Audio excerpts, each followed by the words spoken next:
Uplifting community. Yeah, people, come on, yeah, yeah. Uplifting community. Yeah, people, come on, yeah. Uplifting community. With your host, John Brown, Terry O'Neill, and T.D. Trice. Uplifting. Whoa, whoa. Bring it together, y'all. Yeah. Uplifting. Welcome to Uplifting Communities Talk Show. This show is to provide information and real strategies for successful living. I'm Terry A. O'Neill. I'm John L. Brown. And I'm T.D. Trice. Welcome to today's program. Today our guest with us is Diana Madoshi, who is a women's suffrage activist. Along with, that I gave you that phrase, but she is actually involved in a number of different community related uplifting events and committees. And she's joining us here today to tell us a little bit about some of those committees and some of the projects that they've been involved in. Welcome to today's program. Thank you. Glad to be here. Please tell us, first of all, you live here in Sacramento. Well, actually, I live in Rockland. You live in Rockland. Okay, Yes. You live in the area. In the area. Okay, okay. Transplant from the Bay Area, transplant from Missouri, Oh, wow. Okay. in Illinois. The show me state. What brought you here to Rockland? Well, actually, it sounds. I was living in the Bay Area. I never thought I would leave San Francisco, but I met a guy and I started visiting up in the area. But that wasn't why I moved. Okay, all right. Let's keep it real. Okay, we must keep it real because you are deep in it, in activism. But actually, I wanted to. I had an illness, and then I was diagnosed with lupus at that particular time, and I decided I wanted to be among more trees. Now, Sacramento was full of a lot of trees, so I first moved, and I sort of enjoyed sort of a town feel. And so later on, I decided to I visit this church in Loomis, and when I left St. Louis, my grandmother told me, well, no matter where you go, have a church home. And I have followed that, and that has been a guiding force. So there was this little church, and Loomis, I think the only black person I saw was, I met her, she was the postmaster at that time, or postmistress. Okay, So I was visiting, and I said, I want to go to church today. I don't just want to pray outside in the park. So I saw this church on Ann Loomis Congregational Church, and I decided, well, congregation was supposed to have a history, you know. Oh, okay. So I go in, and there I saw in the bulletin, everybody was welcoming. Yes, surprisingly, there were 2 other black people there. But on their bulletin, they said, a church called by Jesus committed against racism and bigotry. I had never seen that statement on any church before. And I kept coming back to that church. And so I moved closer, and I moved to Rockland. And the boyfriend and we broke up, but that was okay.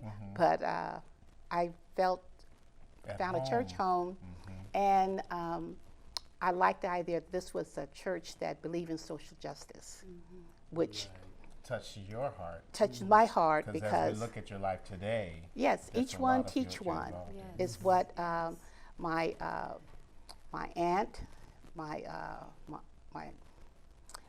uncle went to Tuskegee, and there are a lot of things from coming up at that particular time, because I grew up in the era of I was introduced to segregation, like we all were young. So I went to all black, and then in my junior high school year, I had to go to an integrated school. Okay. Yeah. And that was a whole different thing. Yes. And I remember having there was a friend that we met, and I wrote poetry at that time, but we kept looking around to see if anybody noticed that we were talking to each other. So based on that culture, that sort of cement my social justice steps of being involved and working for equal rights of all people, and moving to San Francisco and meeting other people and working with an AIDS organization. I'm a retired nurse, and meeting people that got me into working with people in the gay community. Another aspect, and finding the human element and I met so many amazing people Was that the that start? lift me up. Was that the start of your involvement with the women's suffrage also back Well, then? Or how did when you I get came with women's suffrage, I've always been interested in women, what their accomplishments were, because I love to read, and it was always generally books on women that became inventors or women that became that accomplished different things. Sure. Well, when I moved to Rockland, I met a woman named Carol Norberg and Mark Norberg, and we became like family. In fact, they called me their goddaughter. And then Carol had showed the film Iron-Jawed Angels, and the film talked about this women's suffrage movement and these women picketing the White House, and Alice Paul being force-fed, and Ida B. Wells, who I read about, who decided that she was going to join the march despite those segregationists of the women's movement that did not want her to join. I say to Carol, we need to have a march. Because at that particular time, we, in our club, in our women's club, we were talking about how many women that have the right to vote don't vote. And what year was this about? Oh, I think around 2004. Okay. And then we decided, and so Carol says to me, she said, where are we going to have it, in Roseville? I said, I was thinking Sacramento. And so neither one of us had ever put a parade together. And so I forgot about it. She called me 2 days later, said, well, when are we going to get started? And the next thing we met our dear friend of mine, Dr. Kim Salter, with California Now at that particular time. I went to meet her. Carol and I decided we were going to talk Kim into becoming the coordinator of this movement that we wanted to do. Okay. So I spoke to Kim, and Kim listened to me make my pitch, and she said, why don't you coordinate it? You have the passion. And I said, me? She said, yeah, you. And so that's how we got started. And more locally, you know. Right. I mean, I sort of like dabbed a little bit, you know, before, but got more serious. And then I met Molly McGregor, who started the National Women's History Project, which is now the National Women's History Alliance. They're the ones that was responsible for leading to get women curriculums. Molly is a former teacher, and 5 of them noticed that you see women in the books, very few. Very few. And so that's when they decided our tagline is writing women back into history. And that spoke to me. I've been on the board. They asked me to join their board, and I've been on the board. And I really enjoy being a part of this board because I learned so much about women. Sure. And the men who, some of the men that support them. Yeah. I know that you're an advocate for a different organization also. Yeah. What type of advocate are you? I mean, I know it's for women. It's for But people, period. It's for people. It's period. people, period. So what exactly do you do? You know, when you act, when you Depends on who you ask. Well, there is the California Alliance for Retired Americans. It's a grassroots, statewide organization that are working to improve the lives of seniors. And we're an organization of a number of organizations. There are union organizations that are involved, and there are community organizations. I'm on their board. I've gone to demonstrations about bills. We've held forums about community meetings about Social Security, protecting Social Security and Medicare. Healthcare. And healthcare is a big thing too, as a retired nurse, of course. And so fighting to keep those programs vibrant, fighting to, like housing is an issue. That's one of our big issues too. We have a legislative committee that I go to that committee meeting where we look at legislation, we look at legislation that will be impacting seniors and their families. And so we decide whether particular legislation we're going to support, or if there's something that we feel that we need to have a bill for. We as a group decide we might want to contact the legislator to see if they'll be willing to get that bill, author that bill. So, in So other words, that's one aspect. There's one That's aspect. one. Okay. The other aspect is I'm a member of Lions Club. Lions Club, international organization. I haven't been to as many of the meetings because I've been so involved with other stuff, but I still like the work service that they do, helping people in the community. One year, several years, I did a program for backpacks for children, kids, school, and the student speaker contests and things like that. Right. So kids get scholarship. Yeah, that was my experience with Lions Club. Was handing out food drives and essay competitions. Right. Yeah, that was my experience with. Backpack giveaways. Yeah. Yeah. And then, Yeah. and then the other is I'm on social justice group at my church, and Social justice. What do you mean? social justice. Okay, the UCC nationally, we as a national church, you heard of Central Park 5. Yes. Yes. yeah.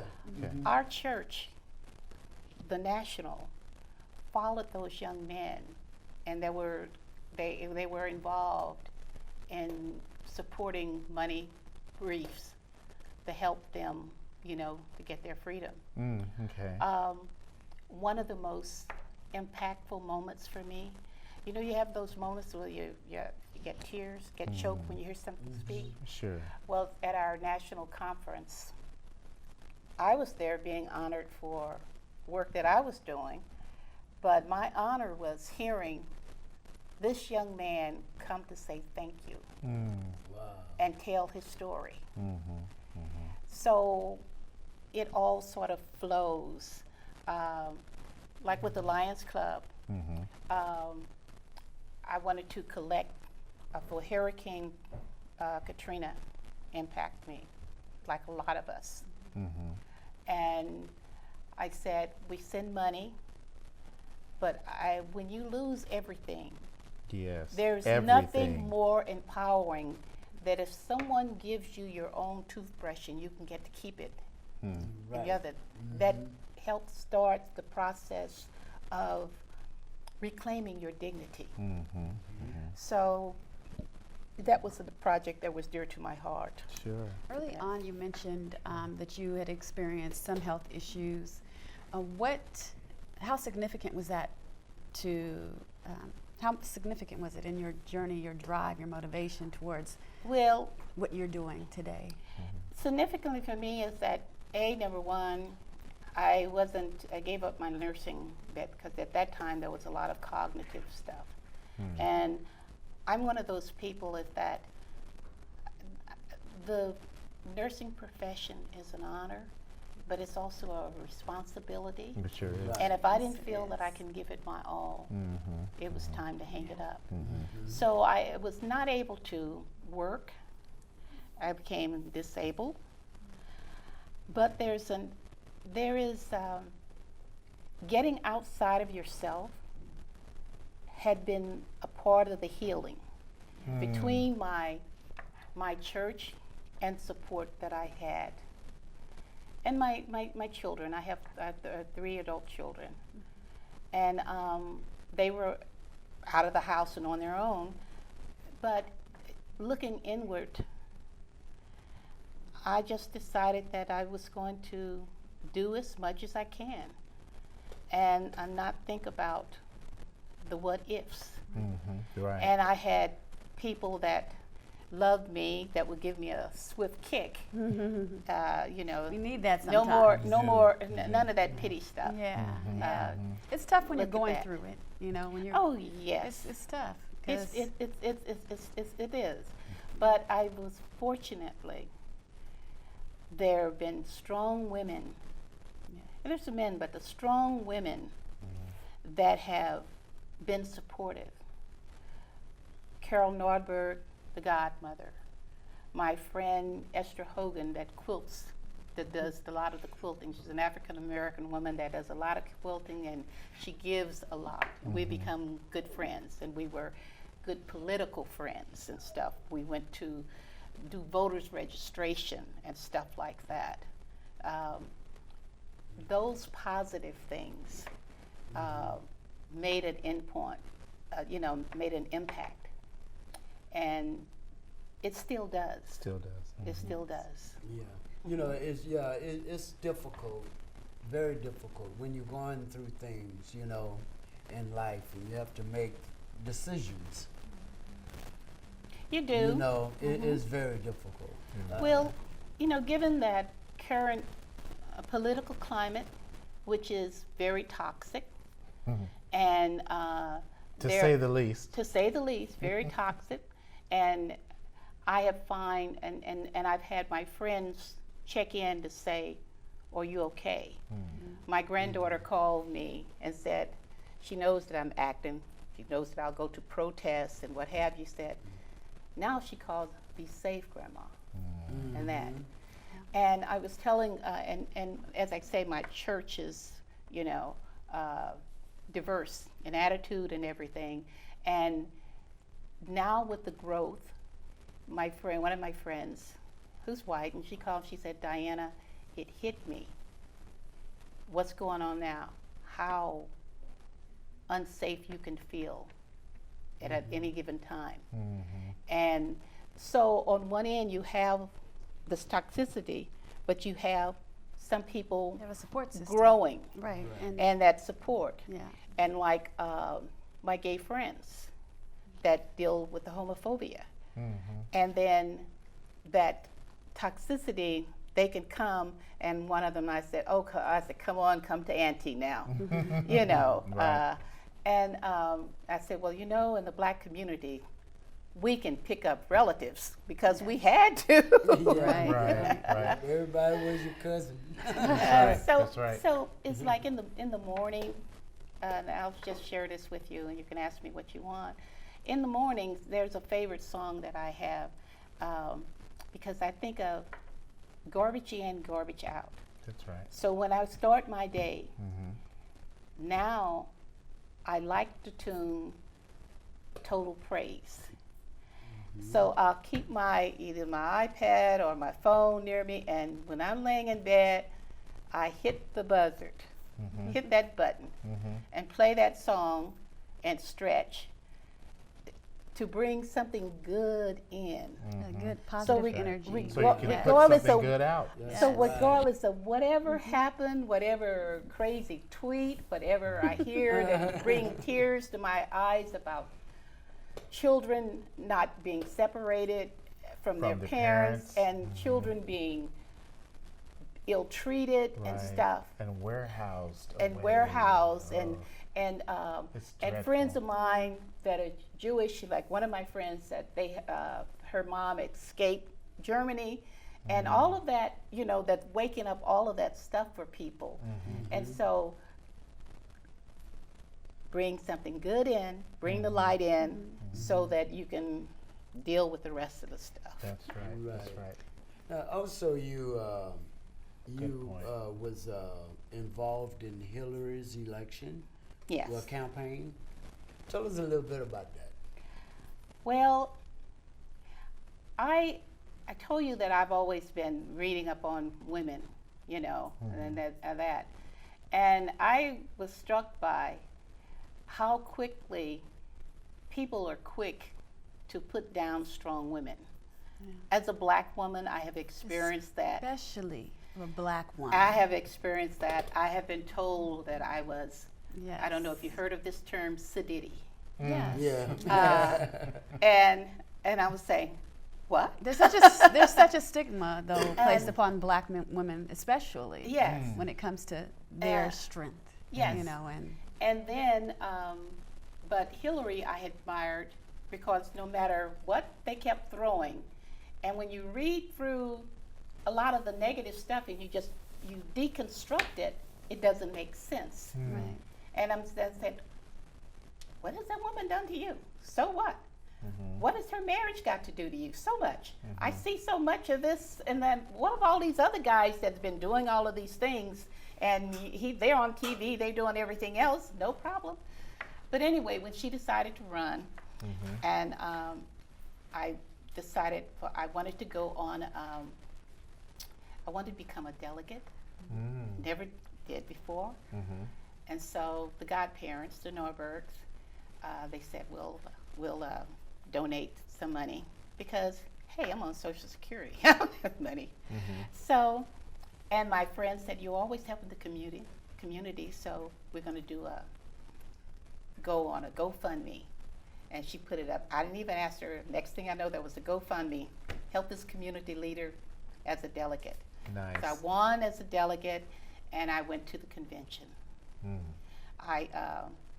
I also met up with another friend of mine, Jacqueline Smith, and we became like the Hillary Tears, three of us. Wow. And in fact, there was a French team that came over for an interview, and they interviewed me. They followed us around, going to a black beauty parlor, barbershop. And, Where was the convention at? in Philadelphia. Philadelphia. Okay, city And of it brotherly was- love. Oh, it was incredible. Unfortunately, the Bernie Bros made my trip very uncomfortable. They were very disrespectful, The Bernie yelling, Yeah. and I'm Bernie sitting, Sanders and I'm supporters. and I'm sitting in this, and I'm waiting to hear this wonderful black women speak. And then my friend said, if they do this with Michelle Obama, it's going to be a ruckus here. And this woman, one of the Urshas looked and saw that I look uncomfortable, and she said, are you okay? I said, I think my blood pressure's going up. So she moved my seat, and I sat next to Betty Yee and her husband, Okay. and watched the rest of the convention. We only got about 2 minutes left Sure. on the show. So what I wanted to ask you, just take a quick second to answer this. Okay. Did you get a chance to meet Hillary, and what type of person is she? I met her at the book signing in San Francisco. I met her another time in Reno when she warned us about the alt-right very seriously.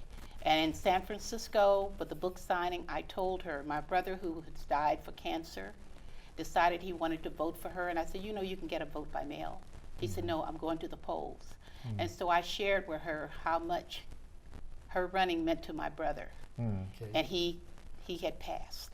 And the type of person she was moved by what I said.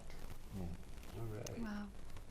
Beautiful, inspirational story. Yeah. We appreciate you. Keep doing what you're doing, I fighting am. for us women out I there. am 2020. We're going to show the world what we're made of. Yes. That this country is going to be turned around, as Sojourner Truth said. We're going to upside everything, right? Upside. All right. We're going to upside everything. All right. With that said, Okay. we want to thank you for Thank you. coming It's been on a our pleasure. show. It's been a pleasure having you. Please visit us online at Facebook, Twitter, and Instagram. Uplifting Communities Television Talk Show. Thank you for watching. I am Terry A. O'Neill, I'm John L. Brown. and this is TV Trice. Trice. Thank you for tuning in. See you next time. uplifting.